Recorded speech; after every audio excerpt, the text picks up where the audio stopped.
This podcast contains adult themes and graphic violence. Listener discretion is advised. A commercial-free version of this podcast is available on Patreon for $1 per month.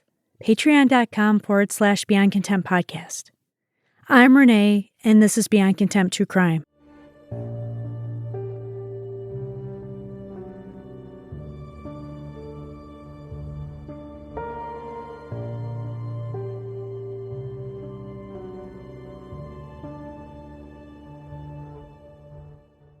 This episode was shorter than I would have hoped for, but I didn't want to give a blow-by-blow analysis of all the horrific details because there were so many victims killed hastily. There were a few silver linings to this terrible case. It was nice to see all the separate local police agencies work together and share information and get this solved. Even though the perpetrator killed many women in a short time frame, authorities caught him reasonably quick. It was fantastic that one of the few survivors came out of this situation and created a positive life for herself. Her story was very similar to Kara Robinson, who survived a serial killer back in episode 7. And lastly, this case shows that we have a lot to learn about the impact of brain injuries and neurological deficits in serial killers. You're listening to episode 19, Bobby Joe Long.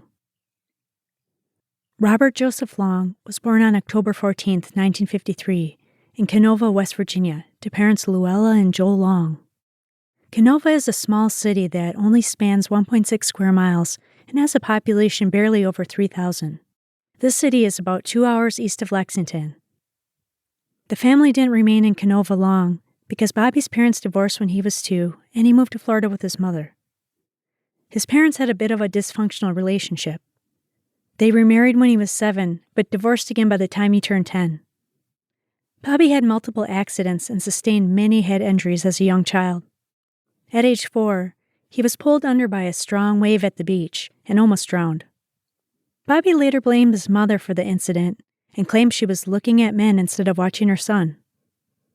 At age 5, he fell from a swing, was knocked unconscious, and his stick penetrated his eyelid. At age 6, Bobby was thrown from his bike after he hit a parked car, which resulted in a severe concussion and the loss of several teeth. In 1971, at age 7, he was hit twice by a car. That spring he hit his face on a car bumper, was knocked unconscious, and was hospitalized. In fall, Bobby darted in front of a car and almost died. He substantially injured his teeth and misaligned his jaw. Around age 8, Bobby fell from a pony, which left him dizzy and nauseated for weeks. At age 9, he fell off a fence, which required several stitches to the side of his head. Besides all the bad luck with injuries, Bobby was born with Klinefelter syndrome. People with this syndrome have an extra X chromosome and experience a variety of symptoms, including smaller testicles that don't function properly, poor coordination, less body hair, breast growth, and learning difficulties. For Bobby, one symptom from the syndrome was gynecomastia, which meant he had enlarged breasts, much like a female would have. He was bullied because of this, and at age 13 had surgery to remove the extra breast tissue. Bobby failed the first grade, but it wasn't clear if his Klinefelter syndrome played a role. The signs of trouble surfaced for a young Bobby Joe Long around the age of 13. He killed their family dog by shooting a .22 caliber bullet into her vagina. Bobby was upset that the dog received pieces of filet mignon while his mother gave him a hamburger. He slept in his mother's bed from age 10 to 13. She was a poor single mom and could only afford one-room apartments. According to Bobby, his mom worked at a bar where she was scantily clad and wore inappropriate clothing. He said she often brought home a multitude of men to her bed. In retrospect, this is where Bobby Joe Long's hatred of women took off. In 1970, he was arrested for stealing and reportedly got violent with his mother. At age 17, he dropped out of the 10th grade twice. He re-enrolled at age 18, but was expelled before he completed that grade. In 1971, Bobby was accused of raping a girl, but it was dismissed due to lack of evidence. There were some indications that the girl was not being truthful, but given the person Bobby would become, it might have been a legitimate claim. At age 19, Bobby had been working as an electrician's assistant for 2 years. He enlisted in the Army and was stationed at the Homestead Air Force Base in Florida. During that time, he he worked on becoming a certified electrician and earned his GED. In 1974, Bobby was 21 when he married his high school girlfriend, Cynthia. They had known each other for a long time and met when Bobby was 13. The pair had 2 children during their short marriage. Right after they were married, Bobby was in a serious accident in February 1974. He was riding his motorcycle at 65 miles per hour when an elderly man driving a car did not see him and pulled out. Bobby was in the hospital for weeks. Besides having another serious head injury, he almost lost one of his legs. Bobby's sex drive increased noticeably while he was in the hospital, which was another side effect of this accident. He demanded sex from Cynthia during every hospital visit. After he left the hospital, Bobby wasn't working and was also discharged from the Army. With all of this free time on his hands, he began using the classified ads to find women to satisfy his increased sex drive. His wife, Cynthia, said that there was a marked change in his personality after the accident. He was a short-tempered person, but evolved into a person who was physically violent. Cynthia became the target of her husband's verbal and physical abuse. Later in 1974, Bobby was arrested for battering his wife. During 1978 and 1979, he became a certified electrician, received an associate's degree in X-ray technology from Broward County Community College, and took a job as an X-ray technician. In 1980, Cynthia filed for divorce. Bobby moved in with a friend named Susan Raplago, who later accused Long of rape and battery. In 1981, he was convicted on those charges, but was given a new trial after winning an appeal. In his new trial, there was not sufficient evidence of the rape because a witness came forward and stated that the victim gave Long consent. They still found him guilty of the battery in 1983. In fall 1983, Long was charged with sending an inappropriate and sexually charged letter to a 12-year-old Florida girl. The letter contained photos of people in sexual positions, and the girl was the daughter of a doctor Long worked with at the hospital. He was caught after calling her, and the police traced the call back to him. He pled no contest, paid less than $100 in court fees, and only served 2 days in jail with 6 months of probation. In March 1984, Long responded to a newspaper ad of a woman selling her house. He pulled a gun, raped her, and stole her jewelry. This was how he financially supported himself during this time period because he was unemployed. He looked at classified ads for anything from small appliances to listings for homes.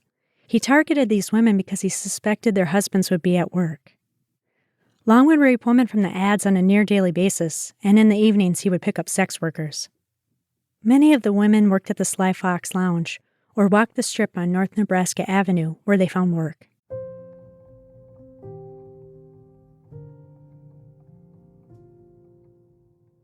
On March 27, 1984, Long committed his first murder of 20-year-old sex worker Artis Wick. Her body wouldn't be found until November of that year. Long claimed after he picked her up and raped her, he did not feel satisfied. This set him off and he strangled her. Unfortunately, Long was never charged with her murder, even though the FBI and the Hillsborough County Sheriff's Office attributed the crime to him. In April 1984, Long kidnapped Mary Hicks and forced her to drive him in her Jaguar Roadster. She intentionally crashed her car to escape the situation. Mary whipped the steering wheel one way, then quickly turned it the other way, causing the car to roll several times. When they both got out of the car, Long pointed a gun at her. Mary screamed, causing him to run away. Long was convicted of the crime, but only had to pay $1,500 in damages for the car and was placed on 6 months probation. In May 1984, Long raped and murdered a 20-year-old Laotian woman who recently quit her job as an exotic dancer at the Sly Fox Lounge in Tampa Bay.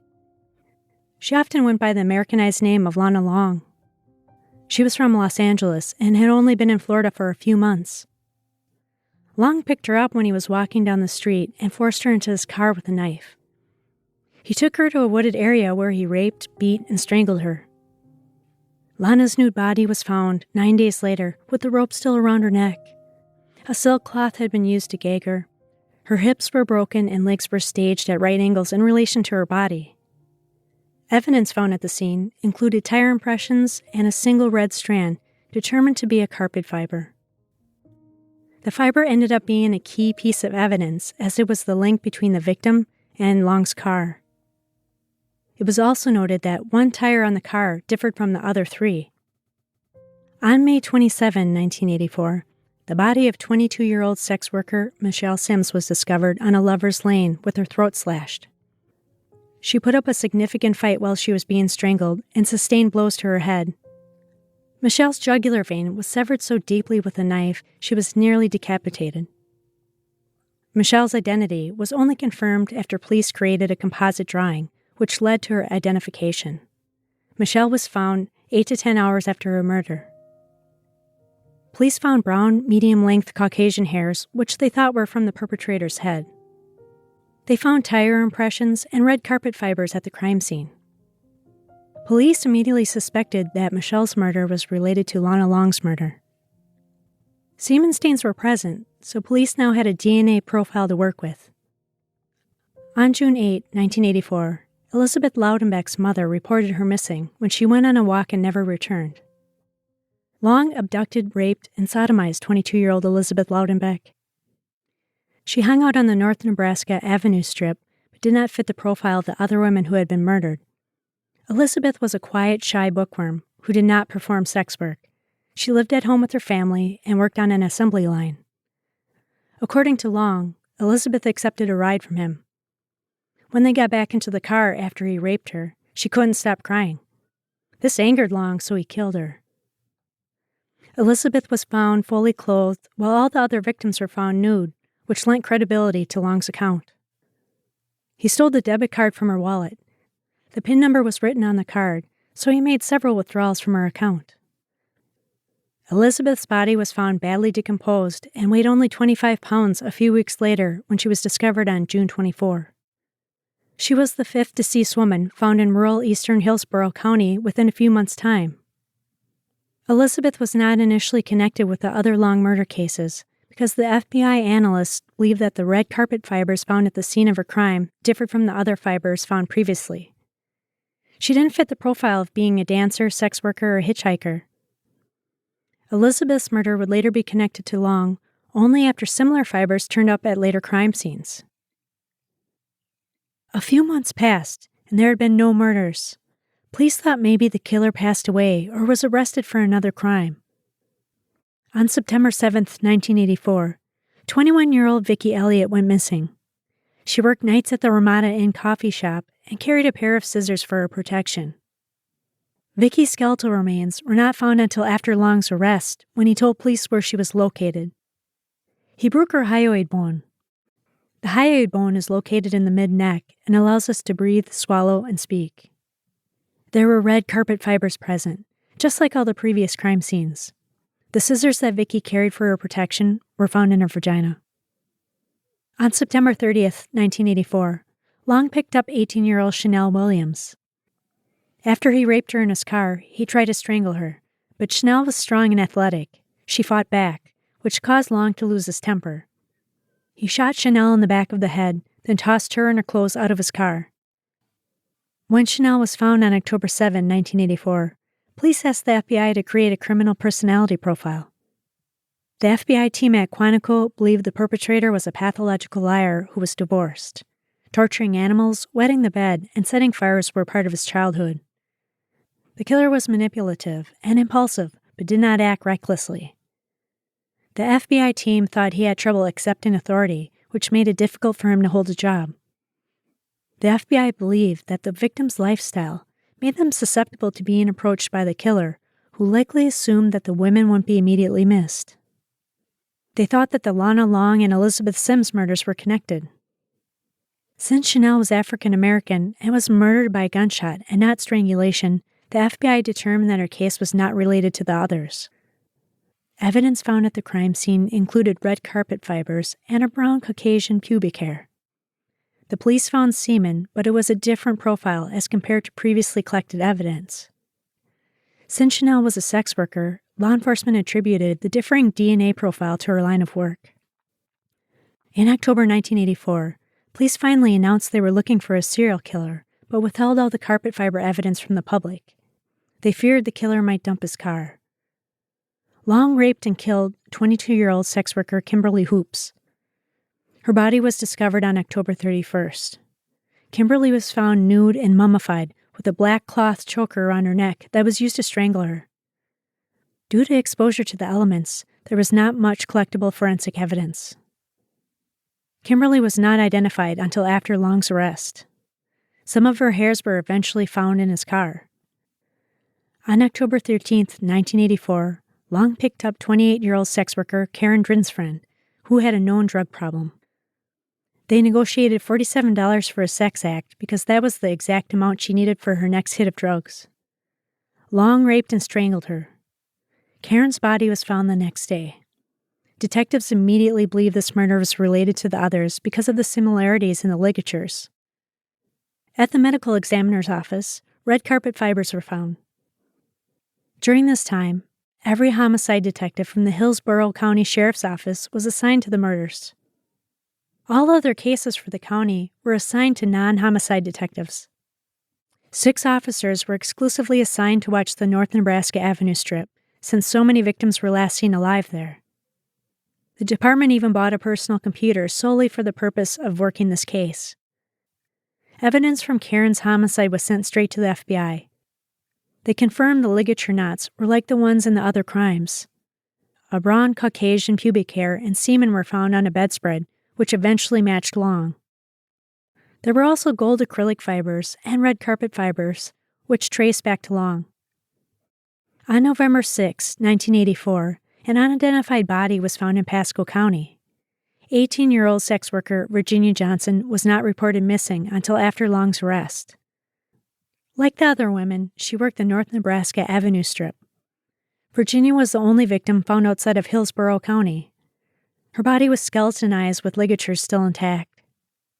Police immediately thought her murder was connected to the others, and they could identify Virginia based on dental records. On November 11, 21-year-old Sly Fox lounge dancer Kim Swan was killed. She hung around the North Nebraska Avenue Strip since she was 15. Her body was found in Tampa City, which was slightly outside of the Hillsborough County Sheriff's Office jurisdiction. When the Tampa City Police Department arrived on the scene, they immediately called their colleagues from Hillsborough. There were ligature marks, tire impressions, and red carpet fibers, which matched those found at the other crime scenes. The perpetrator had also defecated on the victim's shirt. We're going to take a quick break to hear from our sponsor. Beyond Contempt True Crime is sponsored by Podcorn, the easy-to-use marketplace designed to help podcasters get sponsorship opportunities on their terms. I've been using Podcorn for a few weeks now, and it's simple to use. You log in and scroll through the many advertisers. Send them a message and tell them why your podcast would be a great place for their advertisement. With Podcorn, there is no middleman. Podcasters set their own rates and directly collaborate with brands without any exclusivities. This marketplace gives podcasters transparency, creative freedom, and full control of how and when they monetize. You never give up any rights to your podcast, and Podcorn will support you every step of the way to ensure you're protected and compensated for work that you do for brands. Explore sponsorship opportunities and start monetizing your podcast by clicking the link in my show notes to sign up for Podcorn. Go to podcorn.com to get signed up today. And now, back to the show.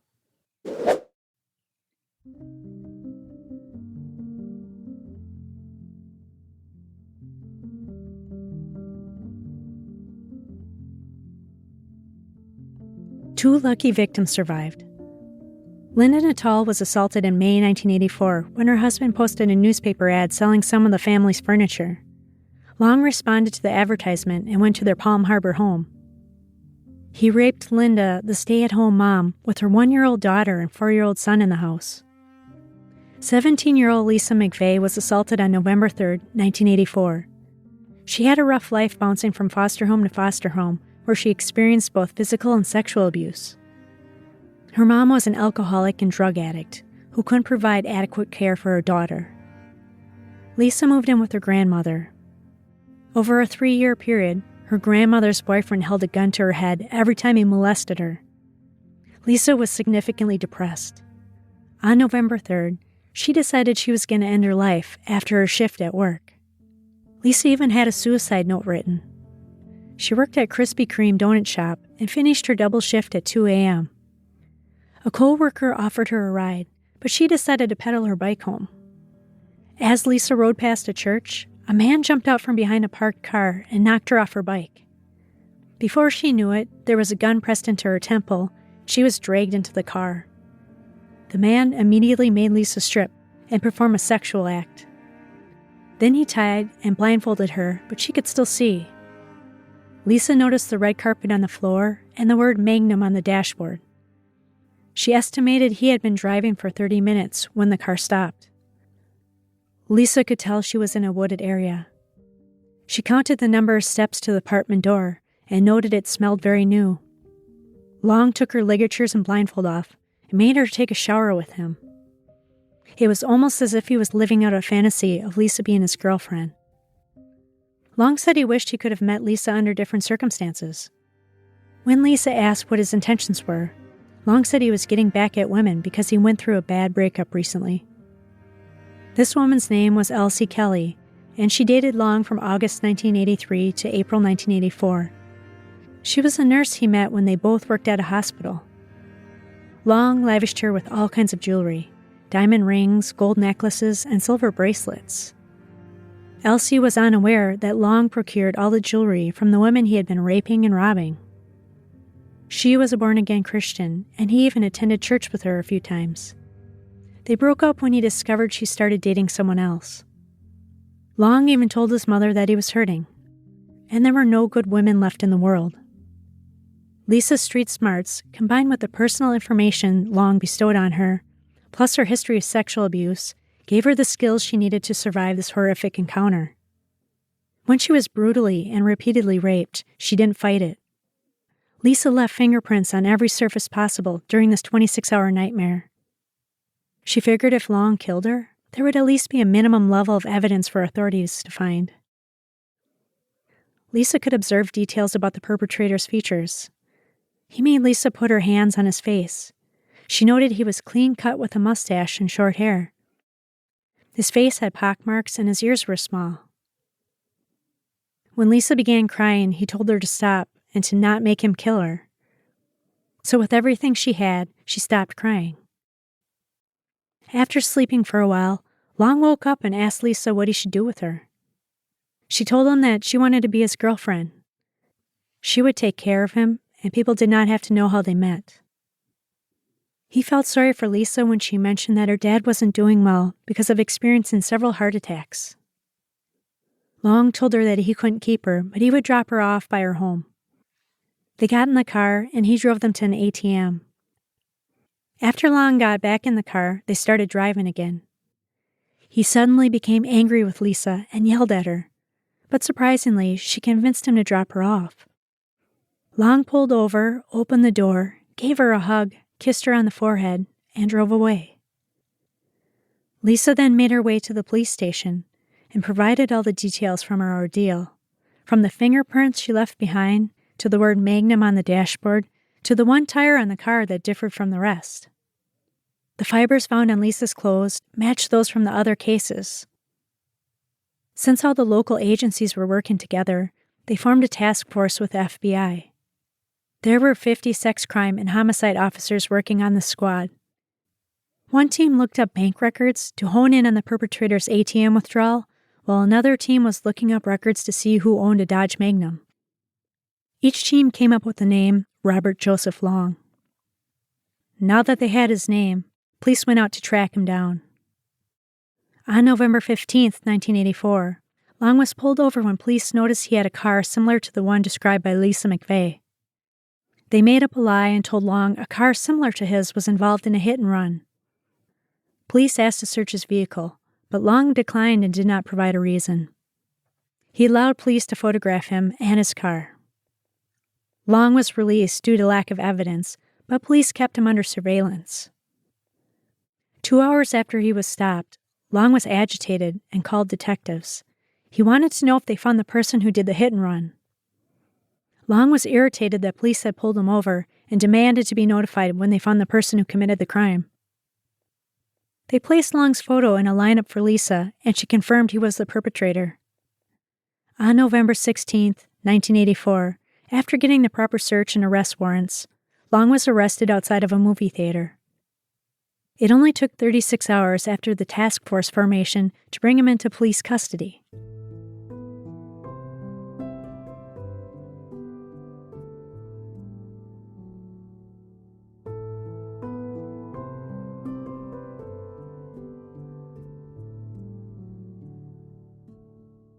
Lisa McVey's story didn't stop with her surviving the horrible encounter with Long. In 2005, she got another chance at life and became a Hillsborough County Sheriff's deputy. Lisa has worked as a school resource officer and advocates for the welfare of children who were abused. She's also married with children. During his police interrogation, Long confessed to murdering at least 8 women, but only after he was told about all the physical evidence against him, including the fact that his tires matched the impressions perfectly at each crime scene, and the red carpet fibers from the victims matched his car. When he described the events that took place with each murder victim, he was not regretful or remorseful. Long's tone was that of someone who was indifferent. In his apartment, they found Lisa's barrette, which she had intentionally left as a clue for law enforcement. They found pieces of women's clothing that Long had kept as trophies. In a dumpster outside of his apartment, police found photos of nude women, including photos of Long raping his victims. His face was not showing in some of the photos, but there was a letter on the driver's seat where you could see Robert J. Long, 5802, East Fowler Avenue, Tampa, Florida. When asked what he did to prepare for an abduction, Long said he bought 20 to 30 feet of rope from Kmart. He had no pre-plan and picked his victims at random. They were dealt an unlucky hand when they crossed Long's path that day. He figured he would get caught after he let Lisa go. Long felt she was special and did not want to kill her. When dancers from the Sly Fox Lounge were interviewed, they remembered Long patronizing the establishment. He was never suspected because he was always polite with the staff. Police interviewed one of Long's co-workers from when he worked as an X-ray technician. The woman said Long made her uncomfortable and perpetually talked about sex. Long also did not react well to his female supervisors.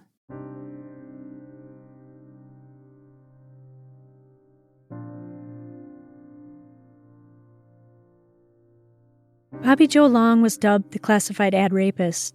There were different reported timeframes from when he began raping women. Long claims that the rape started in 1975 or 1976. Police claim the rape started in 1980 in Fort Lauderdale, Ocala, Miami, and Dade County areas.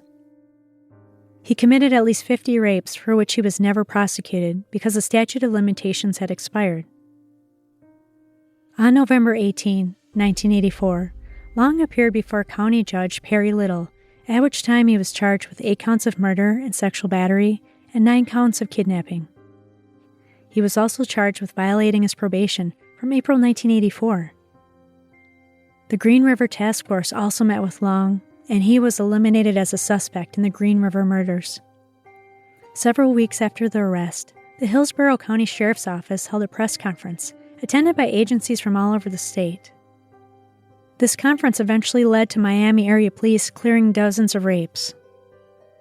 On February 11, 1985, Long underwent court-ordered psychiatric evaluations where he was classified as a sexual sadist. Dr. John Money documented temporal lobe epilepsy that induced an altered state of consciousness. Long reported that after he killed his victims, he slept heavily and woke up imagining the events happened in a dream. He would then read the details of his crimes in the paper and think that the women were sluts who deserved what they got. Dr. Robert Berlin diagnosed Long with inherited bipolar disorder or manic depressive psychosis and an organic personality syndrome caused by scar tissue to the brain from all of his previous head trauma. Another clinician found no evidence of mental illness or disease, apart from severe antisocial personality disorder. In April 1985, the first trial for the murder of Virginia Johnson began. Media heavily covered the event. The strongest evidence was not only Long's confession, but the physical evidence of hair and fibers that linked him to the crime. The defense tried to use the brain injuries and neurological issues to garner leniency from the jury, but they were not sympathetic. Long was found guilty. The Hillsborough County State Attorney's Office and the Office of the Public Defender worked out a plea bargain for the 8 homicides and the abduction of Lisa McVey. On September 24, 1985, Long pled guilty to all the crimes and was given 26 life sentences without the possibility of parole, which amounted to 693 years. He also received 7 life sentences with the possibility of parole after 25 years. The state retained the right to seek the death penalty in the case of Michelle Sims. Her case was exempt from the plea bargain because of the brutality of her murder and the fact that it contained the strongest forensic evidence. In July 1986, after the penalty phase of Michelle Sims' case concluded, Long was sentenced to death via Florida's electric chair. On September 2, 1986, Long appealed to the Florida State Supreme Court. They examined whether the trial court erred by denying Long's motion to vacate his plea agreement and whether the use of prior convictions that were later vacated by the court had unfairly biased the sentencing. The Supreme Court agreed that using the prior convictions were aggravating factors, and it harmed his court case. Long's case was remanded to the circuit court with order to acquit. On August 3, 1989, a direct appeal to Florida State Supreme Court examined whether the court erred in denying Long's motion to withdraw his guilty pleas and allowed hearsay evidence from 2 detectives about details of 2 other rapes as evidence of aggravating violence.